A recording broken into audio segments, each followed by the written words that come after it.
ನಮಸ್ಕಾರ ಸ್ನೇಹಿತರೆ, ಎಲ್ಲ ಚೆನ್ನಾಗಿದ್ರೆ ಒಳಗೆ ಯಾವ್ದು ಹುಳ ಇಲ್ಲ ತಾನೆ? ಇಲ್ಲ ಅಂದ್ರೆ ಈ ವಿಡಿಯೋಗೆ ವೆಲ್ಕಮ್. ಇವತ್ತು ನಾವು ಮಾತಾಡೋದು ನಿಮ್ಮೆಲ್ಲರ ಫೇವರೇಟ್ ಆನಿಮೆ ಬಗ್ಗೆ, ಸೋಲೋ ಲೆವೆಲಿಂಗ್ ಸೀಸನ್ 2 ಎಪಿಸೋಡ್ 1 ಬಗ್ಗೆ. ಬೈ ಸೀಸನ್ 1 ನೋಡಿರೋ ಸೀಸನ್ 2 ಎಕ್ಸೈಟೆಡ್ ಇದ್ದೇ ಇರ್ತೀರಾ. ಯಾಕಂದ್ರೆ ಸಂಜಿಗುನ ಶಕ್ತಿ ಹೇಗೆ ವಾರಿಯರ್ ನಂಗ ಅವ್ನು ಫೈಟ್ ಮಾಡ್ತಾನೆ, ಎಂತರ ಜೊತೆ ಫೈಟ್ ಮಾಡ್ತಾನೆ ಅಂತವೆಲ್ಲ ನೋಡಾದ್ಮೇಲೆ ಯಾರಿಗೆ ಇಷ್ಟ ಆಗಲ್ಲ. ಈಗ ಸೀಸನ್ 2 ನಲ್ಲಿ ಇನ್ನೂ ವಂಡರ್ಫುಲ್ ಆಗಿರುತ್ತೆ ಈ ಜರ್ನಿ. ಇದ್ರಲ್ಲಿ ನಿಮಗೆ ಹೊಸ ಚಾಲೆಂಜ್, ಅಪ್ರತಿಮ ಶಕ್ತಿ, ಮಿಸ್ಟೀರಿಯಸ್ ವಿಲನ್ ಸಿಗ್ತಾರೆ. ಈ ಸೀಸನ್ ನಿಜವಾಗ್ಲೂ ನಿಮ್ದು ಅಗ್ಲಿಸ್ಬಿಡುತ್ತೆ ಕಣ್ಣ. ಸೀಸನ್ 2 ಎಪಿಸೋಡ್ 1 ಕನ್ನಡದಾಗ ಎಕ್ಸ್ಪ್ಲನೇಷನ್ ನೋಡಕ್ ರೆಡಿ ಇದ್ದೀರಾ? ಹಾಗಾದ್ರೆ ವಿಡಿಯೋ ಕೊನೆವರೆಗೂ ನೋಡಿ ಅಂಡ್ ನಿಮ್ಮ ಅಭಿಪ್ರಾಯನು ಕಮೆಂಟ್ ನಲ್ಲಿ ತಿಳಿಸಿ. ಸೊ ವಿಡಿಯೋ ಆರಂಭಿಸೋಣ. ಎಪಿಸೋಡ್ 1 ಸ್ಟಾರ್ಟ್ ಆಗುತ್ತೆ. ಸಂಜೀನು ಬೆಡ್ ನಿಂದ ಒಬ್ಬನೇ ಮಲಿಕೊಂಡಾನೆ. ಅವ್ನ ತಂಗಿ ಫೋನ್ ಮಾಡಿ ಕರೆದಿದ್ಲು, ಇಲ್ಲ ಅಣ್ಣ ನಿಜವಾಗ್ಲೂ ಮರ್ತೋಗಿದ್ದಾರೆ. ಅವ್ನ್ ಪಾಪ ಟಕ್ ಅಂತ ರೆಡಿಯಾಗಿ ಬಟ್ ಅಂತ ಹೋದ. ಇಲ್ಲ ಅವಳ ತಂಗಿ ನೋಡಿ ನಿಜವಾಗ್ಲೂ ಶಾಕ್ ಆಗೋದ್ಲು.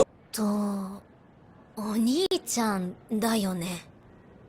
ಒಂದ್ಸರಿ ನಿಜವಾಗ್ಲೂ ನೀಟಾಗಿ ಸ್ನಾನ ಮಾಡಿ ಪೌಡರ್ ಪ್ಯಾರಲೋಲಿ ಹಾಕೊಂಡು ಮುಂದೆ ನಿಂತ್ಕೊಂಡ್ರೆ ಹಿಂಗೆ ಆಗೋದು. ಅವ್ರಿಗೆ ಅವರೇ ನಿಜವಾಗ್ಲೂ ಹ್ಯಾಂಡ್ಸಮ್ ಆಗಿ ಕಾಣಿಸ್ತಾರೆ ಎಲ್ರು ಅವ್ರ ಮನಸ್ಸಿನಾಗೆ. ಅದಾದ್ಮೇಲೆ ಅವರೇ ಸೀಸನ್ 1 ರೀಕ್ಯಾಪ್ ಮಾಡ್ತಾರೆ. ಹೇಗೆ 10 ವರ್ಷದಿಂದ ಗೇಟ್ ಅಪಿಯರ್ ಆಯ್ತು, ಅದಾದ್ಮೇಲೆ ನೆಕ್ಸ್ಟ್ ಏನೇನ್ ಚೇಂಜಸ್ ಆಯ್ತು, ಮ್ಯಾಜಿಕ್ ಬೀಸ್ಟ್ ವರ್ಸಸ್ ಹ್ಯೂಮನ್ಸ್ ಈಗ್ಲೂ ಯುದ್ಧ ನಡೀತಾನೆ ಇದೆ. ಅದಾದ್ಮೇಲೆ ಸಂಜೀನು ಬಗ್ಗೆನೂ ಹೇಳಿರು, ಅವ್ನು ಹೇಗೆ ಈ ರ್ಯಾಂಕ್ ಕಟ್ಟರ್ ಇಂದ ತುಂಬಾ ವೀಕ್ ಇದ್ದ, ಅವ್ನು ಈಗ ಯಾವ ಲೆವೆಲ್ ಇದ್ದಾನೆ, ಹೇಗೆ ಲೆವೆಲ್ ಅಪ್ ಆದ ಅವನು ಎಂತ ಜೊತೆ ಫೈಟ್ ಮಾಡಿ, ಅಂಡ್ ಅವ್ನು ಯಾಕೆ ಈ ತರ ಮಾಡ್ತಿದ್ದಾನೆ ಎಲ್ಲ ದುಡ್ಡಿಗೋಸ್ಕರ ಟು ಸಪೋರ್ಟ್ ಫ್ಯಾಮಿಲಿ. ಅವನು ಈಗ ಲೆವೆಲ್ ಅಪ್ ಆಗಿ ಶ್ಯಾಡೋ ಮೊನಾರ್ಕ್ ಆಗಿದ್ದಾನೆ. ಈ ಇಂಟ್ರೋ ಆದ್ಮೇಲೆ ಇಂಟ್ರೋ ಸಾಂಗ್ ಬರುತ್ತೆ. ಇಂಟ್ರೋ ಸಾಂಗ್ ನಿಜವಾಗ್ಲೂ ತುಂಬಾ ಚೆನ್ನಾಗಿತ್ತು. ಅದಾದ್ಮೇಲೆ ನೆಕ್ಸ್ಟ್ ನಾವು ಪ್ರೆಸೆಂಟ್ ಗೆ ಬರ್ತೀವಿ. ಇಲ್ಲಿ ಸಂಜಿನು ತಂಗಿ ಜಿನ್ನ ಅವರೆಲ್ಲ ಫ್ರೆಂಡ್ಸ್ ಅಣ್ಣಂದು ನಿಜವಾಗ್ಲೂ ಬಿದೋಗ್ಯಾರೆ. ಆಗ ಅವ್ರ ತಂಗಿನೂ ಕೇಳ್ತಾರೆ ಯಾರನ್ನಾದ್ರೂ ಸೆಟ್ ಮಾಡ್ಕೊಡೋಣ ಅಂತ ಹೇಳಿ. ಆದ್ರೆ ಜಿನು ಹೇಳ್ತಾನೆ ತಂಗಿಯರ್ ಫ್ರೆಂಡ್ಸ್ ನಂಗೂ ತಂಗಿ ಇದ್ದಂಗೆ, so no, Jinu is a gentleman. Next ಹೋಗಿ ಅವ್ನ ಟೀಚರ್ ನ ಮೀಟ್ ಮಾಡ್ತಾನೆ. ಇಲ್ಲ ನಿಜವಾಗ್ಲೂ ಶಾಕ್ ಆಗೋದೆ, ಅವಳ ಟೀಚರ್ ನಿಜವಾಗ್ಲೂ ಅವಳ ಬಗ್ಗೆ ಒಂದು ಕಂಪ್ಲೇಂಟ್ ಹೇಳಿಲ್ಲ.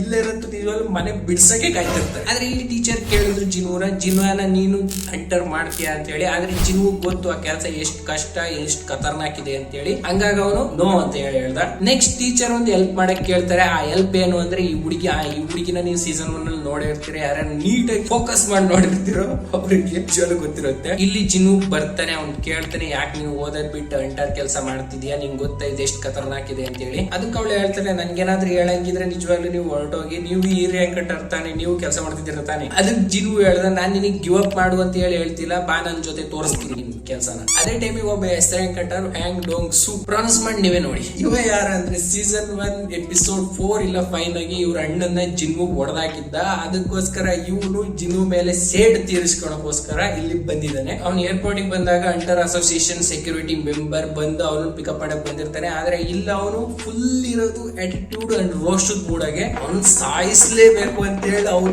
ಅಮೆರಿಕದಿಂದ ಇಲ್ಲಿ ಬಂದಿದ್ದಾನೆ. ಅವ್ನು ನಿಜವಾಗ್ಲೂ ಹೇಳ್ತಾನೆ ನಾನು ನಿಜವಾಗ್ಲೂ ಸಾಯಿಸೇ ಹೋಗೋಣ ನನ್ನ ಮಗನ್ನ ಅಂತ ಹೇಳಿ. ನೆಕ್ಸ್ಟ್ ಸೀನ್ ಶಿಫ್ಟ್ ಆಗುತ್ತೆ. ನಾವು ನೋಡ್ತೀವಿ ಗೋಗುನಿ ಅಂಡ್ ಈ 4 ಕಣ್ಣನ್ನ ಜೇಜೋ ಐಲ್ಯಾಂಡ್ ಬಗ್ಗೆ ಡಿಸ್ಕಸ್ ಮಾಡ್ತಿದ್ರು. ಇದು ಫ್ಯೂಚರ್ ನಲ್ಲಿ ಹೆಲ್ಪ್ ಆಗುತ್ತೆ. ಈ ಹೆಸರನ್ನ ಜ್ಞಾಪನಕ್ಕೆ ಇಟ್ಕೊಳ್ರಿ, ಜೇಜು ಐಲ್ಯಾಂಡ್. ಮತ್ತೆ ಇಲ್ಲಿ ಸಂಜಿನು ಮತ್ತೆ ಆ ಹುಡುಗಿ ಒಂದು ಈ ರ್ಯಾಂಕ್ ಗೇಟ್ ಹತ್ರ ಹೋಗ್ತಾರೆ. ಅಲ್ಲಿರೋರು ಸಂಜಿನು ನೋಡಿ ನಿಜವಾಗ್ಲೂ ಕೇಳ್ತಾರೆ, ಸಾರ್ ನೀವು ಬಂದ್ರೆ ಈ ಗೇಟ್ ಗೆ ಅಂತ ಹೇಳಿ. ಅಲ್ಲಿ ಮುಂಚೆನೆ 8 ಜನ ಇದ್ರು. ಸೊ ಇವ್ರಿಬ್ರು 8 ಜನ ಪ್ಲಸ್ 10 ಜನ. ಇಲ್ಲೊಂದು ಮಾಮೂಲಿ ರೂಲ್ಸ್ ಇದೆ, ಒಂದ್ ಗೇಟ್ ಏನಾದ್ರು ರೈಡ್ ಮಾಡ್ಬೇಕು ಅಂದ್ರೆ ಮಿನಿಮಮ್ 10 ಜನ ಬೇಕು. ಸೊ ಇವ್ರಿಬ್ರು ಆ 8 ಜನ ಜೊತೆ ಜಾಯ್ನ್ ಆಗಿ 10 ಜನ ಆದ್ರು. ಈಗ ಅವರು ರೈಡ್ ಮಾಡೋದಕ್ಕೆ ರೆಡಿ ಆಗ್ತಿರ್ತಾರೆ. ಆದ್ರೆ ಅಟ್ ಎ ಟೈಮಿಗೆ ಈ ಮನುಷ್ಯ ಕಿಮ್ ಚೂಲ್ ಚೂಲ್ ಎತ್ತೈತಿ ನನ್ ಮಗನ ಇವನು ಅನ್ಕೊಂಡ್ರೆ ನಾನೊಬ್ಬ ಲೀಡರ್, ನಾನೊಬ್ಬ ದೊಡ್ಡ ಮನುಷ್ಯ, ಏರ್ ಎಂಕನು ಅಂತ ಹೇಳಿ. ಅವ್ನ್ ಜಿಮ್ಗೆ ಉಲ್ಟಾ ಸೀದಾ ಏನೇನೋ ಹೇಳ್ತಾನೆ. ಆದ್ರೆ ಜಿಮ್ ಏನು ತಲೆ ಕೆಡಿಸ್ಕೊಳಲ್ಲ. ಅವರೆಲ್ಲ ಗೇಟ್ ಒಳಗೆ ಹೋಗ್ತಾರೆ. ಆದ್ರೆ ಇಲ್ಲಿ ಬರುತ್ತೆ ನಿಜವಾಗ್ಲೂ ಬಿಗ್ಗೆಸ್ಟ್ ಪ್ಲಾಟ್ ಟ್ವಿಸ್ಟ್. ಆ ಗೇಟ್ ಲಿಟ್ರಲಿ ಚೇಂಜ್ ಆಗುತ್ತೆ ಒಂದ್ ಮಾಮೂಲಿ ಗೇಟ್ ಇಂದ ರೆಡ್ ಗೇಟ್ ಗೆ. ಆದ್ರೆ ಇಲ್ಲಿ ಅದೇ ಟೈಮಿಗೆ ಜಿಮ್ ನೋಡ್ಕೊಂಡು ಅವ್ನ ಮಗ ಹೆಂಗೋ ಆಚಿಕ್ ತೆಗೆದು ಅಸೋಸಿಯೇಷನ್ ಗೆ ಫೋನ್ ಮಾಡಕ್ ಹೇಳ್ತಾನೆ. ಗೇಟ್ ಒಳಗೆ ಹೋದರು, ಒಳಗೆ ಹೋದಾಗ ಗೊತ್ತಾಯ್ತು ಇದು ಒಂದು ರೆಡ್ ಗೇಟ್ ಅಂತ ಹೇಳಿ. ರೆಡ್ ಗೇಟ್ ಅಂದ್ರೆ ಒಂದು ಡೇಂಜರಸ್ ಗೇಟ್. ಈ ಗೇಟ್ ಮತ್ತೆ ಇನ್ನೊಂದ್ಸಲ ಓಪನ್ ಆಗದೆ. ಈ ಗೇಟ್ ನ ಲೀಡರ್ ಅಂದ್ರೆ ಬಾಸ್ ನ ಹೊಡೆದಾಕದ್ಮೇಲೆ ಅವಾಗ ಮತ್ತೆ ಇನ್ನೊಂದ್ಸಲ ಓಪನ್. ಅವರೆಲ್ಲ ಗುಂಪು ಕಟ್ಕೊಂಡು ಈಗ ಏನ್ ಮಾಡೋದು ಅಂತ ಹೇಳಿ ಯೋಚಿಸ್ತಾ ಇರ್ಬೇಕಾದ್ರೆ ಅವ್ರ ಮೇಲೆ ಐಸ್ ಎಲ್ಫ್ಸ್ ದಾಳಿ ಮಾಡ್ತಾರೆ. ಆ ಐಸ್ ಎಲ್ಫ್ಸ್ ಅಂದ್ರೆ ಇವ್ರೇನ್ ನೋಡ್ಕೊಳ್ರಿ. ಆಗ ಅವರು ಜಿಮ್ಮು ನೋಡಿ ಲಿಟ್ರಲಿ ಓಡೋದ್ರು. ಅವ್ರನ್ನ ಇನ್ನೊಂದು ಹೆಸರಿನಾನು ಕರೀತಾರೆ ವೈಟ್ ಇವಿಲ್ ಗೋಸ್ಟ್ಸ್ ಅಂತ ಹೇಳಿ. ನೆಕ್ಸ್ಟ್ ಈ ಚೂಲ್ ನಮಗೆ ಟೈಮ್ ಸಿಕ್ತಂಗೆ ಎ ಬಿ ರ್ಯಾಂಕ್ ಕಟ್ಟರ್ನೆಲ್ಲ ಅವನ ಜೊತೆ ಹೇಳ್ಕೊಂಡ್ಬಿಟ್ಟು ಮಿಕ್ತರ್ ಬಿ ಕಟ್ಟರ್ ಗಳನ್ನೆಲ್ಲ ತಳ್ಳಿ ಅವ್ನ ಪಾಡಿಗೆ ಹೋಗ್ತಾನೆ. 2 ಗ್ರೂಪ್ಸ್ ಸಪರೇಟ್ ಆಗ್ತವೆ. ಅಲ್ಲಿ ಲೋಪರನ್ ಮನಿ ಏನ್ ಗೊತ್ತು ಸಂಜಿನು ಎಷ್ಟು ಪವರ್ಫುಲ್ ಅಂತ ಹೇಳಿ. ಅವ್ನು ಅನ್ಕೊಂಡ ಈ ವೀಕೆಂಡರ್ ಸ್ಯಾಂಡ್ ಬಾರ್ ಗಳನ್ನ ಇಲ್ಲೇ ಬಿಟ್ಟು ಹೋದ್ರೆ ನನಗ್ ಬೆಸ್ಟ್ ಅಂತ ಹೇಳಿ. ಇವ್ರನ್ನ ಕಟ್ಕೊಂಡು ಯಾರು ಸಾಯ್ತಾರೆ. ರಿಯಲ್ ಲೈಫ್ ನಲ್ಲೂ ನೀವು ನೋಡೇ ಇರ್ತೀರಿ, ಯಾರ್ಯಾರು ನ್ಯೂಸ್ ಬರೋವರೆಗೂ ಅವ್ರನ್ನ ಯೂಸ್ ಮಾಡ್ಕೊಂಡು ಆಮೇಲೆ ಯಾವ ರೇಂಜ್ ಬಿಟ್ಟು ಹೋಗ್ತಾರೆ ಅಂತ ಹೇಳಿ. ಹಾಗೆ ಇಲ್ಲೊಬ್ಳು ಹುಡುಗಿ ಜಿನ್ವು ಪವರ್ ನೋಡಿ ನಿಜವಾಗ್ಲೂ ಬಿದ್ದೋದ್ಲು. ಅವಳು ಹೋಗಿ ಜಿನ್ವು ಗ್ರೂಪ್ ಗೆ ಜಾಯ್ನ್ ಆಗ್ತಾಳೆ. ನೆಕ್ಸ್ಟ್ ಇಲ್ಲಿರೋ ಇಬ್ರು ಗುಂಪಿಗೂ ಗೊತ್ತಾಗುತ್ತೆ ನಾವು ಐಸ್ ಬಿಯರ್ ಟೆರಿಟರಿನಲ್ಲಿ ಇದೀವಿ ಅಂತ ಹೇಳಿ. ಅವರೆಲ್ಲ ಮುಂದೆ ಹೋಗಿದ ತಕ್ಷಣ ಈ ಕರಡಿಗಳು ಅವ್ರ ಮೇಲೆ ಅಟ್ಯಾಕ್ ಮಾಡ್ತವೆ. ನೆಕ್ಸ್ಟ್ ಇಲ್ಲಿ ಸಂಜಿನ್ವು ಟೀಮಿಗೂ ಗೊತ್ತಾಗುತ್ತೆ ನಾವು ಐಸ್ ಬಿಯರ್ ಟೆರಿಟರಿನಲ್ಲಿ ಇದೀವಿ ಅಂತ ಹೇಳಿ. ಸಂಜಿನ್ವು ಹೇಳ್ತಾನೆ ಮುಂದಿನ ನೆಡ್ರಿ ಅಂತ ಹೇಳಿ. ಆಗ ಇಲ್ಲಿ ಐಸ್ಲ್ಯಾಂಡ್ ಚಳಿ ಆಗುತ್ತೆ ಅಂತ ಹೇಳಿ ಪಾಪ ಎಲ್ಲರಿಗೂ ಸ್ವೆಟರ್ ಕೋಟು ಕೊಡ್ತಾರೆ. ಅವ್ರು ನಿಜವಾಗ್ಲೂ ಎಲ್ಲ ನೋಡಿ ಶಾಕು.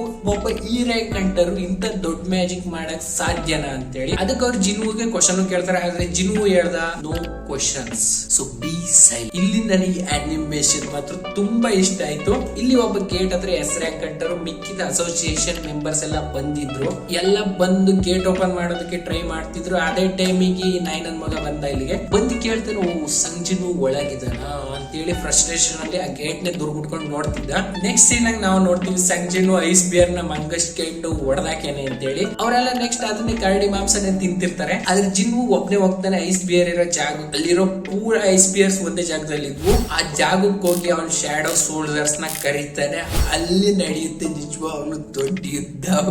ಅದ್ ನಿಜವಾಗ್ಲು ಆ ಫೈಟ್, ಆ ಬಿಜಿಎಂ, ಆ ಮೂವ್ಮೆಂಟ್, ಆ ಸೀನ್, ಆ ಅನಿಮೇಷನ್ ನನ್ಗಂತೂ ತುಂಬಾ ಇಷ್ಟ ಆಯ್ತು. ಇಲ್ಲಿ ice beer versus shadow army ನಿಜವಾಗ್ಲು ಇವನ್ ಪಿಕ್ಚರ್ಸ್ ನೇಲ್ಡ್ ಇಟ್. ಈ ಇಗ್ರಿಸ್ ಆಕ್ಷನ್ ಮಾತ್ರ ತುಂಬಾ ಇಷ್ಟ ಆಯ್ತು. ಏನ್ ಮಾಡ್ಯಾರ ಬ್ರೋ, ಸೂಪರ್ ಆಗಿತ್ತು. ನಾನ್ ನೋಡಿದ್ರೆ ನಿಮ್ಗೂ ಅನ್ಸಿರುತ್ತೆ, ಯಾರ್ಯಾರು ಎಪಿಸೋಡ್ 1 ನೋಡಿದಿರೋ ಅವರಿಗೆ ನಿಮಗೆ ಇಗ್ರಿಸ್ ತುಂಬಾನು ಇಷ್ಟ ಆಗ್ತಾನೆ. ನಿಜವಾಗ್ಲು ನೋಡಿ ಎಪಿಸೋಡ್ 1. ಇಲ್ಲಿ ಆ ಚೂಲ್ ನನ್ ಮಗ ಯಾರ್ಯಾರನ್ನ ಕರ್ಕೊಂಡು ಹೋಗಿದ್ನೋ ಎಲ್ಲ ನಿಜವಾಗ್ಲು ಸತ್ತೋಗಿದ್ದಾರೆ ಅವ್ನ ಕಣ್ಣು ಮುಂದೆನೆ. ಎಲ್ಲ ಸತ್ತೋಗ್ತಿದ್ರು. ಆ ನೈನರ್ ಮಗ ಬರೀ ನೋಡ್ತಾ ನಿಂತಿದ್ದಾನೆ. ಇಲ್ಲಿ ಎಲ್ಲ ಸತ್ತೋದ್ಮೇಲೆ ಅವ್ನ ಎದ್ರಕೊಂಡು ಬಿಡೋದ. ಈ ಕೆಲಸ ಯಾರು ಮಾಡಿದ್ರು ಅಂತ ಹೇಳಿ ನೋಡಿದ್ರೆ ಅವ್ರು ಬೇರೆ ಯಾರು ಅಲ್ಲ, ಐಸ್ ಎಲ್ಸ್. ನೆಕ್ಸ್ಟ್ ಇಲ್ಲಿ ಐಸ್ ಎಲ್ಸ್ ಲೀಡರ್ ನೋಡ್ತೀವಿ, ಬಾರಕ ಅಲ್ಲ ಬರಕ. ಇವನ್ ಯಾರು, ಇವನ್ ಪವರ್ ಏನು ಅಂತ ಹೇಳಿ ನೋಡೋದಕ್ಕೆ ನೀವು ಇನ್ನ ಒಂದ್ ವಾರ ವೇಟ್ ಮಾಡ್ಲೇಬೇಕು. ಎಪಿಸೋಡ್ 2 ನಲ್ಲಿ ಗೊತ್ತಾಗುತ್ತೆ ಇವನ್ ಯಾರು, ಇವನ್ ಪವರ್ ಏನು. ಇವನು ಜಿನ್ವು ಫೈಟ್ ಮಾಡ್ತಾರಲ್ಲ, ಆ ಫೈಟ್ ನಿಜವಾಗ್ಲೂ ಗೂಸ್ ಬಂಪ್ಸ್ ಬಂದೇ ಬರುತ್ತೆ. ಬಾಕಿ ಎಪಿಸೋಡ್ 1 ಹೇಗಿತ್ತು, ಎಕ್ಸ್ಪ್ಲೇಷನ್ ಹೇಗಿತ್ತು ಹೇಳಿ ಕಮೆಂಟ್ ಸೆಕ್ಷನ್ ಆಗಿ. ಇನ್ನು ಏನಾದ್ರು ಇಂಪ್ರೂವ್ ಮಾಡ್ಬೇಕಾ ಅದನ್ನು ಹೇಳಿ ಕಮೆಂಟ್ ಸೆಕ್ಷನ್ ಆಗಿ. ಬಿಂದಾಸಾಗಿ ಹೇಳಿ ಬ್ರೋ. ಬಾಕಿ ಈ ವಿಡಿಯೋಗೆ ಇಷ್ಟೇನೆ. ವಿಡಿಯೋ ಇಷ್ಟ ಲೈಕ್ ಮಾಡಿ, ಸಬ್ಸ್ಕ್ರೈಬ್ ಮಾಡಿ. ಸಿಗೋಣ ನೆಕ್ಸ್ಟ್ ಇನ್ನೊಂದು ವೀಕ್ ಆಗಿ ಇನ್ನೊಂದು ನ್ಯೂ ವಿಡಿಯೋದಾಗೆ ಎಪಿಸೋಡ್ 2 ನಲ್ಲಿ. ಸೊ ಅಲ್ಲಿವರೆಗೂ ನೋಡ್ತೀವಿ ಅನಿಮೇಸ್. ನೆಕ್ಸ್ಟ್ ಸಿಗೋಣ.